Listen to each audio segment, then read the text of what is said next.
Pride and Prejudice by Jane Austen. Chapter 46. Elizabeth had been a good deal disappointed in not finding a letter from Jane on their first arrival at Lambton, and this disappointment had been renewed on each of the mornings that had now been spent there, but on the third her repining was over, and her sister justified, by the receipt of 2 letters from her at once, on one of which was marked that it had been missent elsewhere. Elizabeth was not surprised at it, as Jane had written the direction remarkably ill. They had just been preparing to walk as the letters came in, and her uncle and aunt, leaving her to enjoy them in quiet, set off by themselves. The one missent must first be attended to. It had been written 5 days ago. The beginning contained an account of all their little parties and engagements, with such news as the country afforded, but the latter half, which was dated a day later, and written in evident agitation, gave more important intelligence. It was to this effect: "Since writing the above, dearest Lizzie, something has occurred of a most unexpected and serious nature, but I am afraid of alarming you. Be assured that we are all well. What I have to say relates to poor Lydia. An express came at 12 last night, just as we were all gone to bed, from Colonel Forster, to inform us that she was gone off to Scotland with one of his officers, to own the truth, with Wickham. Imagine our surprise. To Kitty, however, it does not seem so wholly unexpected. I am very, very sorry. So imprudent a match on both sides. But I am willing to hope the best, and that his character has been misunderstood. Thoughtless and indiscreet, I can easily believe him, but this step, and let us rejoice over it, marks nothing bad at heart. His choice is disinterested at least, for he must know my father can give her nothing. Our poor mother is sadly grieved. My father bears it better. How thankful am I that we never let them know what has been said against him. We must forget it ourselves. They were off Saturday night about 12, as is conjectured, but were not missed till yesterday morning at 8. The express was sent off directly. My dear Lizzie, they must have passed within 10 miles of us. Colonel Forster gives us reason to expect him here soon. Lydia left a few lines for his wife, informing her of their intention. I must conclude, for I cannot be long from our poor mother. I am afraid you will not be able to make it out, but I hardly know what I have written." Without allowing herself time for consideration, and scarcely knowing what she felt, Elizabeth, on finishing this letter, instantly seized the other, and opening it with the utmost impatience, read as follows. It had been written a day later than the conclusion of the first. "By this time, my dearest sister, you have received my hurried letter. I wish this may be more intelligible, but though not confined for time, my head is so bewildered that I cannot answer for being coherent. Dearest Lizzie, I hardly know what I would write, but I have bad news for you, and it cannot be delayed. Imprudent as the marriage between Mr. Wickham and our poor Lydia would be, we are now anxious to be assured that it has taken place, for there is but too much reason to fear they are not gone to Scotland. Colonel Forster came yesterday, having left Brighton the day before, not many hours after the express. Though Lydia's short letter to Mrs. F. gave them to understand that they were going to Gretna Green, something was dropped by Denny expressing his belief that W. never intended to go there, or to marry Lydia at all, which was repeated to Colonel F., who, instantly taking the alarm, set off from B. intending to trace their route. He did trace them easily to Clapham, but no further, for on entering that place they removed into a hackney coach, and dismissed the chaise that brought them from Epsom. All that is known after this is, that they were seen to continue the London road. I know not what to think. After making every possible inquiry on that side of London, Colonel F. came on into Hertfordshire, anxiously renewing them at all the turnpikes, and all the inns in Barnet and Hatfield, but without any success. No such people had been seen to pass through.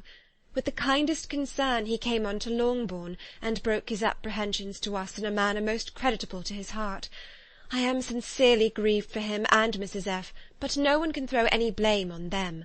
Our distress, my dear Lizzie, is very great. My father and mother believe the worst, but I cannot think so ill of him. Many circumstances might make it more eligible for them to be married privately in town than to pursue their first plan, and even if he could form such a design against a young woman of Lydia's connections, which is not likely, can I suppose her so lost to everything? Impossible. I grieve to find, however, that Colonel F. is not disposed to depend upon their marriage. He shook his head when I expressed my hopes, and said he feared W. was not a man to be trusted. My poor mother is really ill, and keeps her room. Could she exert herself, it would be better, but this is not to be expected. And as to my father, I never in my life saw him so affected. Poor Kitty has anger for having concealed their attachment, but as it was a matter of confidence, one cannot wonder. I am truly glad, dearest Lizzie, that you have been spared something of these distressing scenes. But now, as the first shock is over, shall I own that I long for your return? I am not so selfish, however, as to press for it, if inconvenient. Adieu. I take up my pen again to do what I have just told you I would not, but circumstances are such that I cannot help earnestly begging you all to come here as soon as possible. I know my dear uncle and aunt so well that I am not afraid of requesting it, though I have still something more to ask of the former. My father is going to London with Colonel Forster instantly to try to discover her. What he means to do I am sure I know not, but his excessive distress will not allow him to pursue any measure in the best and safest way, and Colonel Forster is obliged to be at Brighton again to-morrow evening. In such an exigence, my uncle's advice and assistance would be everything in the world. He will immediately comprehend what I must feel, and I rely upon his goodness. Oh, where is my uncle? Cried Elizabeth, darting from her seat as she finished the letter, in eagerness to follow him, without losing a moment of time so precious. But as she reached the door it was opened by a servant, and Mr. Darcy appeared. Her pale face and impetuous manner made him start, and before he could recover himself to speak, she, in whose mind every idea was superseded by Lydia's situation, hastily exclaimed, "I beg your pardon, but I must leave you. I must find Mr. Gardiner this moment, on business that cannot be delayed. I have not an instant to lose." "Good God, what is the matter?" cried he, with more feeling than politeness. Then, recollecting himself, "I will not detain you a minute, but let me or let the servant go after Mr. and Mrs. Gardiner. You are not well enough, you cannot go yourself." Elizabeth hesitated, but her knees trembled under her, and she felt how little would be gained by her attempting to pursue them. Calling back the servant, therefore, she commissioned him, though in so breathless an accent as made her almost unintelligible, to fetch his master and mistress home instantly. On his quitting the room she sat down, unable to support herself, and looking so miserably ill that it was impossible for Darcy to leave her, or to refrain from saying, in a tone of gentleness and commiseration, "Let me call your maid. Is there nothing you could take to give you present relief? A glass of wine? Shall I get you one? You are very ill." "No, I thank you," she replied, endeavouring to recover herself. "There is nothing the matter with me. I am quite well. I am only distressed by some dreadful news which I have just received from Longbourn." She burst into tears as she alluded to it, and for a few minutes could not speak another word. Darcy, in wretched suspense, could only say something indistinctly of his concern, and observe her in compassionate silence. At length she spoke again. "I have just had a letter from Jane, with such dreadful news. It cannot be concealed from any one. My younger sister has left all her friends, has eloped, has thrown herself into the power of Mr. Wickham. They are gone off together from Brighton. You know him too well to doubt the rest. She has no money, no connections, nothing that can tempt him. She is lost for ever." Darcy was fixed in astonishment. "When I consider," she added in a yet more agitated voice, "that I might have prevented it, I who knew what he was. Had I but explained some part of it only, some part of what I learnt to my own family, had his character been known, this could not have happened. But it is all too late now." "I am grieved indeed," cried Darcy. "Grieved, shocked. But is it certain, absolutely certain?" "Oh, yes. They left Brighton together on Sunday night, and were traced almost to London, but not beyond. They are certainly not gone to Scotland." "And what has been done, what has been attempted to recover her?" "My father has gone to London, and Jane has written to beg my uncle's immediate assistance, and we shall be off, I hope, in half an hour. But nothing can be done. I know very well that nothing can be done. How is such a man to be worked on? How are they even to be discovered? I have not the smallest hope. It is every way horrible." Darcy shook his head in silent acquiescence. "When my eyes were opened to his real character, Oh, had I known what I ought, what I dared to do! But I knew not. I was afraid of doing too much. Wretched, wretched mistake!" Darcy made no answer. He seemed scarcely to hear her, and was walking up and down the room in earnest meditation, his brow contracted, his air gloomy. Elizabeth soon observed, and instantly understood it. Her power was sinking. Everything must sink under such a proof of family weakness, such an assurance of the deepest disgrace. She could neither wonder nor condemn, but the belief of his self-conquest brought nothing consolatory to her bosom, afforded no palliation of her distress. It was, on the contrary, exactly calculated to make her understand her own wishes, and never had she so honestly felt that she could have loved him as now, when all love must be in vain. But self, though it would intrude, could not engross her.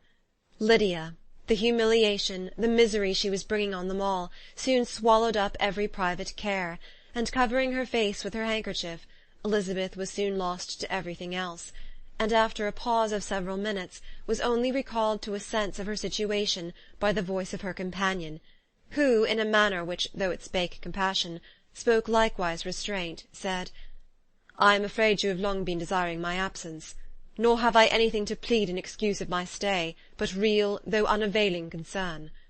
Would to heaven that anything could be either said or done on my part that might offer consolation to such distress. But I will not torment you with vain wishes, which may seem purposely to ask for your thanks. This unfortunate affair will, I fear, prevent my sister's having the pleasure of seeing you at Pemberley to-day." "Oh, yes. Be so kind as to apologize for us to Miss Darcy. Say that urgent business calls us home immediately. Conceal the unhappy truth as long as it is possible. I know it cannot be long." He readily assured her of his secrecy, again expressed his sorrow for her distress, wished it a happier conclusion than there was at present reason to hope, and leaving his compliments for her relations, with only one serious parting look, went away. As he quitted the room, Elizabeth felt how improbable it was that they should ever see each other again on such terms of cordiality as had marked their several meetings in Derbyshire, and as she threw a retrospective glance over the whole of their acquaintance, so full of contradictions and varieties, sighed at the perverseness of those feelings which would have now promoted its continuance, and would formerly have rejoiced in its termination. If gratitude and esteem are good foundations of affection, Elizabeth's change of sentiment will be neither improbable nor faulty; but if otherwise, if regard springing from such sources is unreasonable or unnatural, in comparison of what is so often described as arising on a first interview with its object, and even before two words have been exchanged, nothing can be said in her defence, except that she had given somewhat of a trial to the latter method in her partiality for Wickham, and that its ill success might, perhaps, authorize her to seek the other, less interesting mode of attachment. Be that as it may, she saw him go with regret, and in this early example of what Lydia's infamy must produce, found additional anguish as she reflected on that wretched business. Never, since reading Jane's second letter, had she entertained a hope of Wickham's meaning to marry her. No one but Jane, she thought, could flatter herself with such an expectation. Surprise was the least of her feelings on this development. While the contents of the first letter remained in her mind, she was all surprise, all astonishment that Wickham should marry a girl whom it was impossible he could marry for money, and how Lydia could ever have attached him had appeared incomprehensible. But now it was all too natural. For such an attachment as this she might have sufficient charms, and though she did not suppose Lydia to be deliberately engaging in an elopement without the intention of marriage, she had no difficulty in believing that neither her virtue nor her understanding would preserve her from falling an easy prey. She had never perceived, while the regiment was in Hertfordshire, that Lydia had any partiality for him, but she was convinced that Lydia wanted only encouragement to attach herself to anybody. Sometimes one officer, sometimes another, had been her favourite, as their attentions raised them in her opinion. Her affections had continually been fluctuating, but never without an object. The mischief of neglect and mistaken indulgence towards such a girl, oh, how acutely did she now feel it! She was wild to be at home, to hear, to see, to be upon the spot to share with Jane in the cares that must now fall wholly upon her, in a family so deranged, a father absent, a mother incapable of exertion and requiring constant attendance, and though almost persuaded that nothing could be done for Lydia, her uncle's interference seemed of the utmost importance, and till he entered the room her impatience was severe. Mr. and Mrs. Gardiner had hurried back in alarm, supposing by the servant's account that their niece was taken suddenly ill, but satisfying them instantly on that head, she eagerly communicated the cause of their summons, reading the 2 letters aloud, and dwelling on the postscript of the last with trembling energy. Though Lydia had never been a favourite with them, Mr. and Mrs. Gardiner could not be but deeply afflicted. Not Lydia only, but all were concerned in it, and after the first exclamations of surprise and horror, Mr. Gardiner promised every assistance in his power. Elizabeth, though expecting no less, thanked him with tears of gratitude, and all 3 being actuated by one spirit, everything relating to their journey was speedily settled. They were to be off as soon as possible. "But what is to be done about Pemberley?" cried Mrs. Gardiner. "John told us Mr. Darcy was here when you sent for us. Was it so?" "Yes, and I told him we should not be able to keep our engagement. That is all settled." "What is all settled?" repeated the other, as she ran into her room to prepare. "And are they upon such terms as for her to disclose the real truth? Oh, that I knew how it was!" But wishes were vain, or at least could only serve to amuse her in the hurry and confusion of the following hour. Had Elizabeth been at leisure to be idle, she would have remained certain that all employment was impossible to one so wretched as herself, but she had her share of business as well as her aunt, and amongst the rest were notes to be written to all their friends at Lambton, with false excuses for their sudden departure.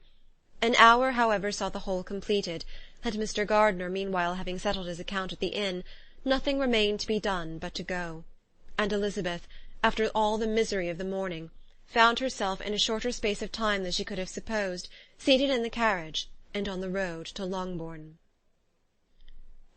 Chapter 47